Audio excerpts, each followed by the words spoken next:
Hello दोस्तों, नमस्कार। कैसे हैं आप सब? आशा करते हैं आप सब लोग बहुत अच्छे होंगे। मैं विरद आप सभी लोगों का बहुत बहुत स्वागत करता हूं स्टडी आईक्यू के पीसीएस यूट्यूब चैनल पर। और जैसा कि आप सब लोगों को मालूम है कि ये यूपी पीसीएस मेंस के लिए हिस्ट्री का प्रोग्राम है और इस प्रोग्राम में मैं आप लोगों के लिए अलग अलग दिनों में अलग अलग टॉपिक्स जो है वो डिस्कस करता हूँ हिस्ट्री के, और देखते हैं कि आज का टॉपिक क्या है। ठीक है, उससे पहले हम ये जानेंगे कि पूरा का पूरा सीरीज कैसे चलने वाला है। हम सबसे पहले प्रश्न के बारे में जानेंगे, क्वेश्चन क्या है, क्वेश्चन को समझने का प्रयास करेंगे, फिर उसके बाद उसकी उत्तर की रूपरेखा तैयार करेंगे और रूपरेखा तैयार करने के पश्चात हम उत्तर लेखन करने का प्रयास करेंगे। उत्तर लेखन के पश्चात हम संबंधित पूर्व वर्ष जो हैं उन संबंधित पूर्व वर्षों से जो प्रश्न आए हुए हैं उनके ऊपर चर्चा करेंगे। आज का हमारा टॉपिक किससे रिलेटेड है? आज हमारा टॉपिक सातवाहन वंश या आंध्र शासकों से रिलेटेड है। आपको मालूम है कि लेटर मौर्यन पीरियड में ये एक इंपॉर्टेंट डायनेस्टी थी जिसे हम सातवाहन डायनेस्टी के रूप में जानते हैं। और इस वंश का प्रसार आप देख सकते हैं, जो ये येलो पार्ट आपको देखने को मिल रहा है, ये उसमें अपर येलो पार्ट जो है ये अर्ली सातवाहन है और उसके बाद उसका एक्सपेंशन थोड़ा नीचे तक भी हुआ हल्का सा। तो इनके ऊपर बनने वाला मुख्य परीक्षा से संबंधित जो प्रश्न होगा उस पर हमारी आपसे चर्चा होगी। ठीक है, तो चलिए जरा एक बार शुरुआत करते हैं और देखते हैं कि क्या क्या चीजें इसमें शामिल हैं। उससे पहले मैं आपको बता देता हूं, इस लेक्चर की पीडीएफ आपको इस टेलीग्राम ग्रुप पर मिल जाएगी जो कि यहां पर लिखी हुई है virad.viraddubai01, और साथ ही साथ virad.dubey@studyIQ.com पर जाकर के आप इस उत्तर लेखन को लिख करके मेरे पास वापस भेज सकते हैं, जिससे कि मैं आपकी चीजों को जांच सकूं। आईएएस के लिए एक बैच शुरू हुआ है स्टडी आईक्यू आईएएस पर, जिसमें एडमिशन लेने के लिए आप विरद लाइव कोड का इस्तेमाल कर सकते हैं। शानदार इसमें फैसिलिटीज आपको प्रोवाइड करी गई हैं और एक एक बच्चे का अप्रोच जो है इसमें को कनेक्ट करने का अप्रोच जो है वो यहाँ पर रखने का प्रयास किया गया है। दो खास बातें हैं इसमें, और वो ये है कि सबसे पहली बात तो इसमें 1-to-1 लाइव इंटरेक्शन होने की भी बात है, और दूसरा इसमें मेंटरशिप प्रोग्राम को भी इंक्लूड किया गया है। तो ये बहुत इंपॉर्टेंट है, आप इसे जरूर अपने लाइफ में इंक्लूड कर सकते हैं। अब हम देखेंगे आज का क्वेश्चन क्या है। तो देखिए, प्रश्न है आंध्र सातवाहन शासकों का संक्षिप्त विवरण दीजिए। यहां पर बोला गया है आंध्र सातवाहन वंश के जो लोग हैं उनका संक्षिप्त विवरण आपको देना है।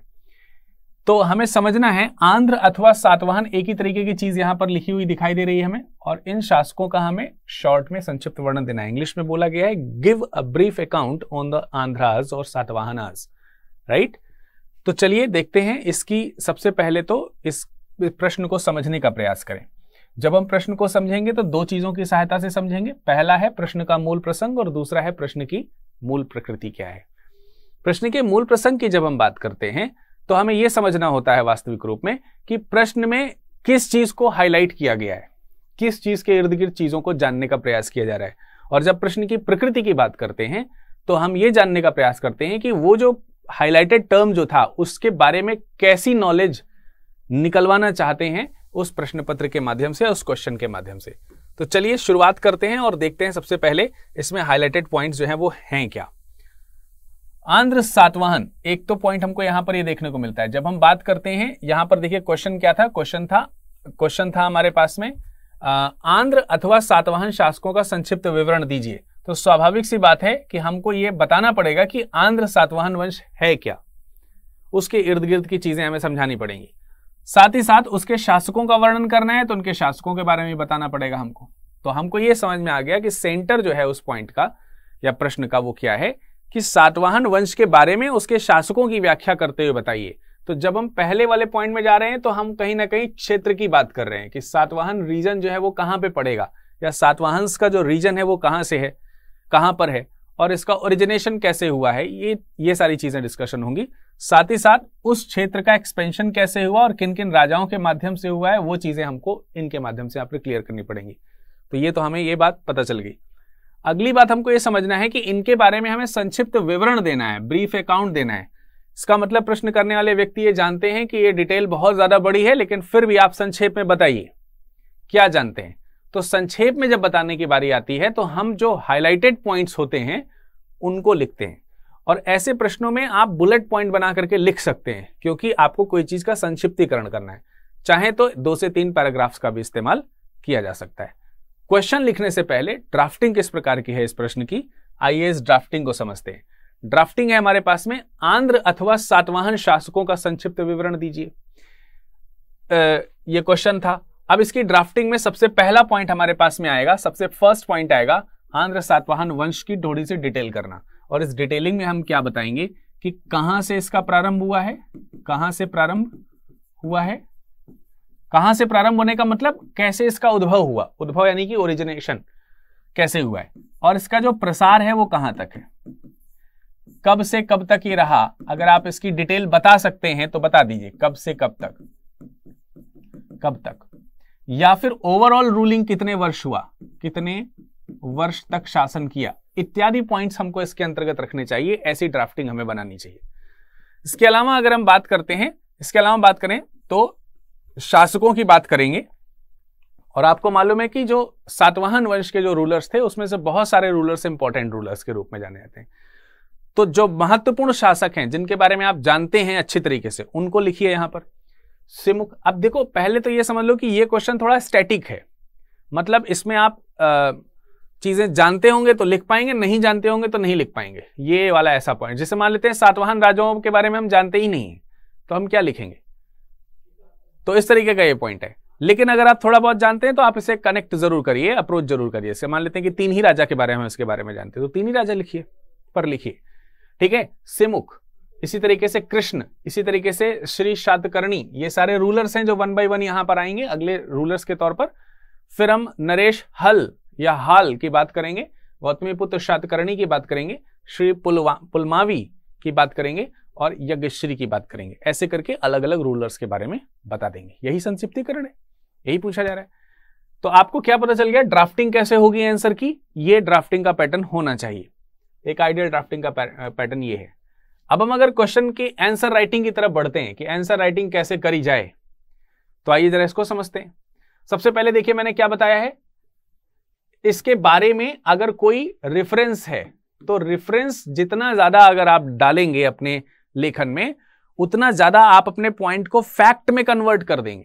और फैक्ट में कन्वर्ट करने का मतलब ये हो गया कि ये बिल्कुल दृढ़ पॉइंट है, एकदम ओरिजिनल पॉइंट है, इसको समझने के बाद इसे कोई काट नहीं सकता। अगर आपने ऐत्रेय ब्राह्मण का रेफरेंस दे दिया तो इसका मतलब क्लियर हो गई बात, ठीक है। तो ऐत्रेय ब्राह्मण में इसका रेफरेंस मिलता है, और कैसा रेफरेंस मिल रहा है कि इसकी प्रजाति कैसी थी, तो थोड़ा सा हमने ओरिजिनेशन के बारे में भी इसी लाइन में बता दिया। तो एक ही लाइन के अंदर यह बताना कि इसका रेफरेंस क्या है, और उसी पंक्ति के अंदर यह भी बता देना कि इसकी प्रकृति कैसी थी, शुरुआती प्रकृति कैसी थी, वो भी हमने आपको यहां पर क्लियर किया। इसी ग्रंथ के अनुसार दोबारा ऐत्रेय ब्राह्मण लिखने की जरूरत नहीं है, इसी ग्रंथ के अनुसार बताया गया कि इनकी जो कह सकते हैं कि ये किस प्रकार से इनका उद्भव हो रहा है। तो इनके उद्भवों में 2 अलग अलग प्रकार की प्रजातियों का सम्मिश्रण देखने को मिल रहा है। एक है उत्तर भारत में आर्य और एक है दक्षिण भारत में जो द्रविड़ियंस है। तो इन दोनों का मिक्सचर हमको बीच में आंध्र सातवाहनों के रूप में देखने को मिलता है।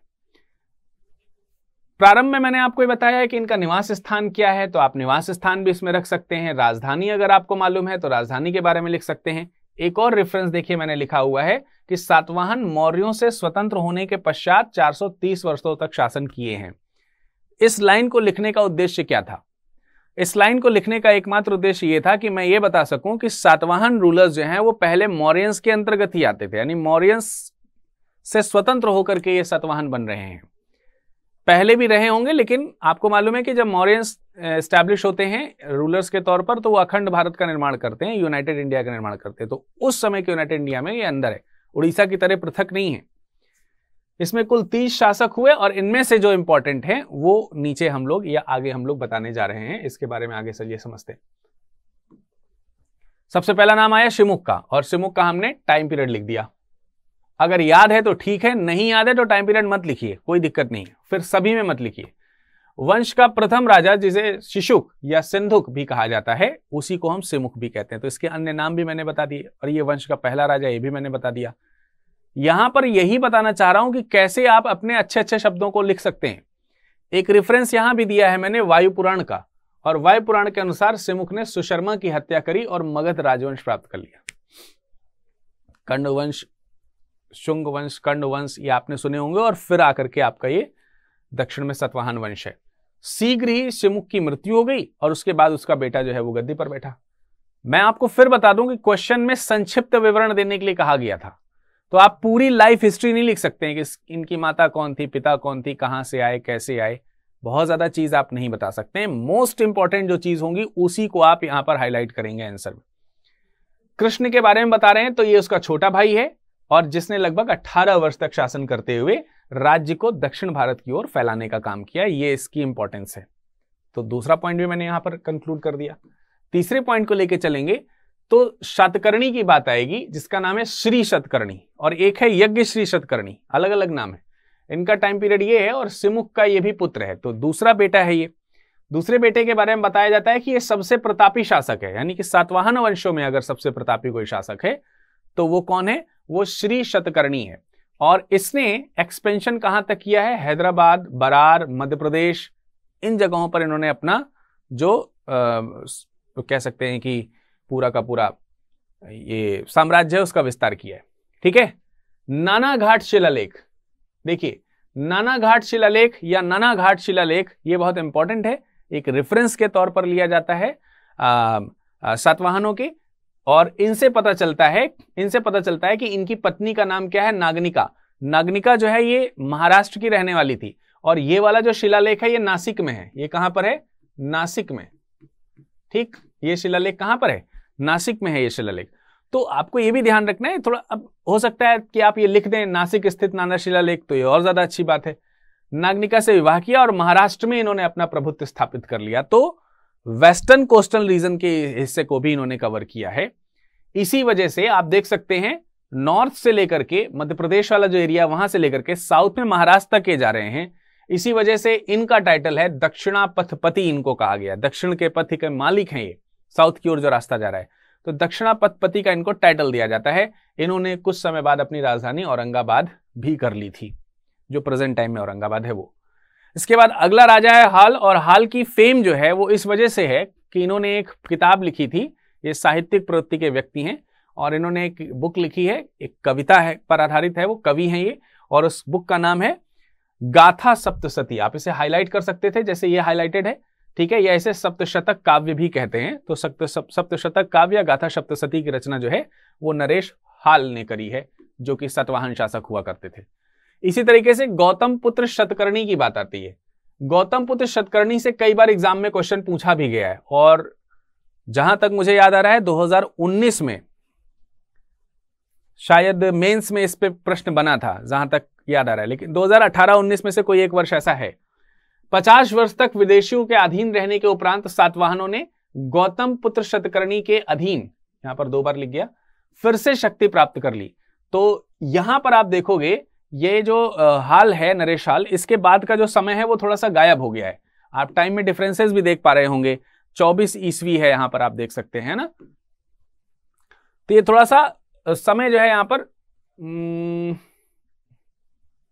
अच्छा आगे जाना था। यहां पर आप देख सकते हैं, देखिए 72 टू 95 एडी इसका टाइम पीरियड है। तो ये जो थोड़ा सा 50 साल का लगभग का जो गैप आपको देखने को मिल रहा है, उसके बाद रीस्टैब्लिशमेंट का काम इन्होंने किया है। आप देख सकते हैं इसकी मां बालाश्री के नासिक अभिलेख से हमें ज्ञात होता है कि सातवाहन वंश का यह अत्यंत वीर और क्रम में 23वां शासक था। तो ये व्यक्ति सातवाहन रूलर्स में 23rd रूलर है। साथ ही साथ इन्होंने तमाम सारे जो विदेशी आक्रमणकारी थे उनको पराजित करने का प्रयास किया है। साम्राज्य में अगर देखा जाए तो काठियावाड़ से लेकर के महाराष्ट्र, बरार, गुजरात और पश्चिमी राजपूताना के इलाके जो है वो विजित किए हैं। गौतमी पुत्र के राजा के साथ बहुत ही प्रशंसनीय व्यवहार थे, और इतने अच्छे व्यवहार थे कि इन्होंने अपने मतलब प्रजा को अपनी संतान मान रखा था, और प्रजा के साथ बहुत ही अच्छा इनका संबंध था। यही कारण है कि ये बहुत ही प्रमुख राजा के रूप में जाने जाते हैं सातवाहन वंश में। धर्म के आधार पर देखें तो ये हिंदू धर्म के अनुयायी थे, लेकिन इसके अलावा दूसरे धर्मों का भी ये सम्मान करते थे, जैसे कि बौद्ध धर्म इत्यादि का। तो यहां से हमने इनका रिलीजियस जो व्यू है वो भी आपको समझाने का प्रयास किया है। फिर बात आएगी पुलमावी की। पुलमावी गौतमी शतकर्णी के बाद उसका बेटा था, जो कि सिंहासन पर बैठा और 25 वर्ष तक शासन किया है, जिसके बारे में तमाम सारे अभिलेख और सिक्के हैं, और इन्होंने भी अपना राज्य विस्तार किया है। उसके बाद यज्ञश्री शतकर्णी की बात आती है, तो ये अंतिम शासक हैं जिन्होंने इस राज्य को, अंतिम शासक नहीं, अंतिम महान शासक है। इसके बाद कोई बहुत महान शासक नहीं रहे। क्योंकि इनके बाद के जो रूलर्स आए उनके ऊपर शकों ने लगातार आक्रमण किया और शकों ने आक्रमण करके इनका राज्य जो है वो लगभग तहस नहस कर दिया। तो पूरी तरीके से साम्राज्य का अंत हो गया। सो इन दिस वे आप जो है इस आंसर को अप्रोच कर सकते थे। अब मेरा आप सब लोगों को सजेशन ये है कि जितने भी व्यूअर्स हैं सभी लोग इसी प्रश्न को अपनी स्टाइल में लिख करके मुझे भेजेंगे, और साथ ही साथ आज का जो सेशन है उस सेशन में पूछे गए जो प्रश्न हैं इनका आप स्क्रीनशॉट ले लीजिए और इसका भी आंसर लिख करके भेजिएगा। पहला प्रश्न है, शासक के रूप में गौतमीपुत्र सातकर्णी की उपलब्धियों का वर्णन कीजिए। अभी मैंने आपको गौतमीपुत्र सातकर्णी के बारे में थोड़ा पॉइंट बताया क्योंकि संक्षेप में बताना था। अब जब यहां वर्णन करने की बात आ गई तो आप थोड़ा सा और डिटेलिंग कर सकते हैं, कहां कहां जो विजय हासिल करी है वो किन्हें किन्हें हरा करके करी है, कैसे राज्य के राजा के साथ संबंध थे प्रजा के, इन सब चीजों का विवरण अच्छी तरीके से देकर के आप इसका आंसर लिख करके भेजिएगा। सातवाहन शासकों के समय में भारत की अवस्था कैसी थी? तो जब भारत की अवस्था कही जा रही है तो इसका मतलब उस समय इनके राज्य की व्यवस्था के बारे में पूछा जा रहा है। तो इनकी प्रशासन प्रणाली आपको बताना है, आर्थिक नीतियां क्या थी, विदेश नीतियां क्या थी, ठीक है, सामाजिक धर्म वगैरह कैसा था, समाज कैसा था, इन सब चीजों के ऊपर आप फोकस रखते हुए इस प्रश्न का आंसर दे सकते हैं। और इस प्रश्न का आंसर भेजेंगे कहां पर? आप भेजेंगे इस प्रश्न का आंसर हमारे पास में इस टेलीग्राम ग्रुप पर विरद दुबे 01 पर और इस ईमेल आईडी पर virad.dube@studiiq.com पर, ठीक है। और इसके अलावा अगर आप हमसे सोशल मीडिया पर कनेक्ट होना चाहते हैं तो हमारे इस इंस्टाग्राम और फेसबुक आईडी पर भी हमसे संपर्क कर सकते हैं। आज के सेशन में फिलहाल इतना ही। आप सभी लोगों के साथ ये जो समय बीतता है जिसमें मैं आप लोगों को तमाम सारी चीजें सिखाने बताने का प्रयास करता हूं, आशा करता हूं ये सब चीजें आपको समझ में आ रही होंगी। नेक्स्ट सेशन में फिर मुलाकात करेंगे स्टडी IQ PCS के इसी यूट्यूब चैनल पर। तब तक के लिए नमस्कार, धन्यवाद।